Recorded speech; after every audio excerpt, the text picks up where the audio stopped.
এই এলাকায় যাতে আর এই ধরনের একটাও ইনসিডেন্ট না ঘটে এটা দেখা দরকার। এবং বিশেষ করে লোল্যান্ডে যে বাড়িগুলো করা হয়েছে পুকুর নালা এই ক্যানেল বুঝিয়ে এই বাড়িগুলো খুব ভালনারেবল, এগুলো তো অডিট হওয়া দরকার। এখানকার যারা আছে তাদের যদি কম্পেনসেশন মানে ওদের পুরো টাকাই ফেরত দিতে হবে, তাদের লোন সকলে। এখানে যা আছে কেউ ব্যক্তিগত জমানো টাকা দিয়ে কেনেন, আমি যেটুকু খবর নিয়েছি বা আমাদের সঙ্গে ওরা যোগাযোগ করেছে প্রত্যেকেই ইএমআই চলছে, ব্যাংক লোন। আমি সেক্ষেত্রে বলেছি যদি কর্পোরেশন, পুলিশ, বিশেষ করে রাজ্য সরকার তারা যদি তাদের টাকা আদায় করে দিতে না পারেন তাহলে সেক্ষেত্রে তাদের ক্রেতা সুরক্ষা আদালতের মাধ্যমে উচ্চ আদালতে যেতে হবে। আমরা লিগ্যাল সাপোর্ট দেব, এটুকু আমরা বলে গেছি এবং লোকাল যারা লিডার আছে তাদের দায়িত্ব। দাদা আপনি বললেন এই অভিযোগ আছে, উনার পিএ শঙ্কর বাবু টাকা নেন সই করা, কাউন্সিলর নেন কিনা আমি জানি না, আমার কাছে প্রমাণ নেই। শঙ্করবাবু যে নেন একাধিক অভিযোগ আমার কাছে আছে।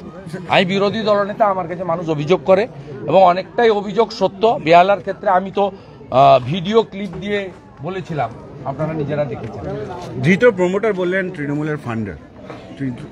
না না, এ তো ওদের সঙ্গে আপনার রাখতেই হয় রিলেশন, নইলে আপনি কি করে বাড়ি করবেন।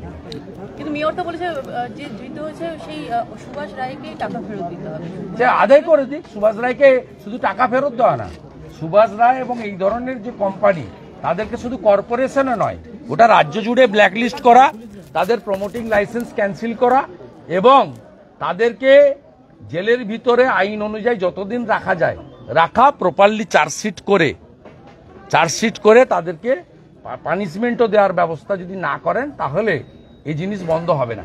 গার্ডেন রিচের গতবারের ঘটনার পরে, এতগুলো মানুষ মারা যাওয়ার পরে কলকাতা কর্পোরেশন যদি সচেতন হতো তাহলে আজকে এই দৃশ্য আমাদের এই যে দেখছেন, ওখানে পিসা এখানে পিসি, এই দৃশ্য দেখছেন। আরজি করে রিঅ্যাকশনটা পাইনি দাদা, আরজি করে রিঅ্যাকশনটা পাইনি।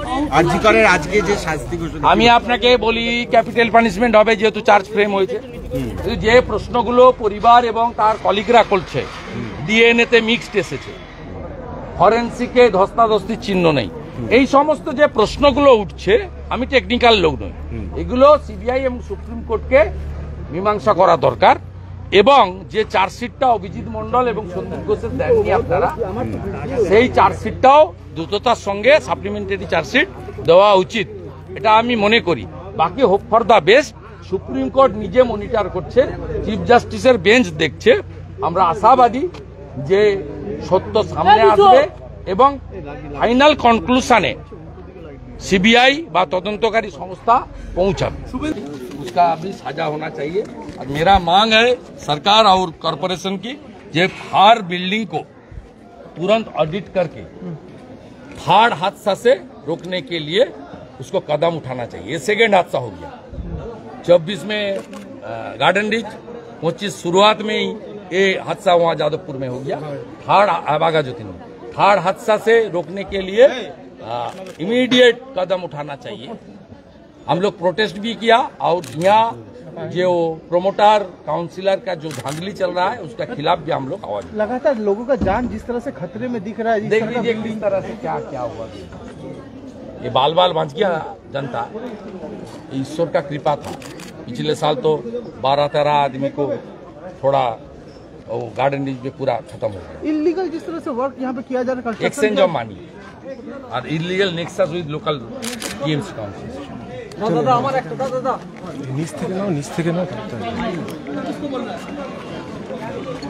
सीएम ने कोर्ट में जो संजय राय के जो बारे में जो दोषी साबित किया, कैपिटल पनिशमेंट होना चाहिए, वो तो चार्ज फ्रेम हो गया।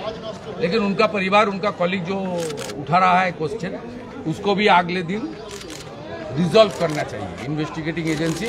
और सुप्रीम कोर्ट को ऊपर हमारी उम्मीद है वो करेगा, कुछ ना कुछ करेगा। Initially I am welcome this decision by the court. আমাদের ভিডিও ভালো লাগলে লাইক এবং শেয়ার করুন, কমেন্ট সেকশনে গিয়ে জানান আপনাদের মতামত। আরও ভিডিও পেতে আমাদের চ্যানেল সাবস্ক্রাইব করুন এবং প্রতি মুহূর্তে খবরের আপডেট পেতে প্রেস করুন বেল আইকন।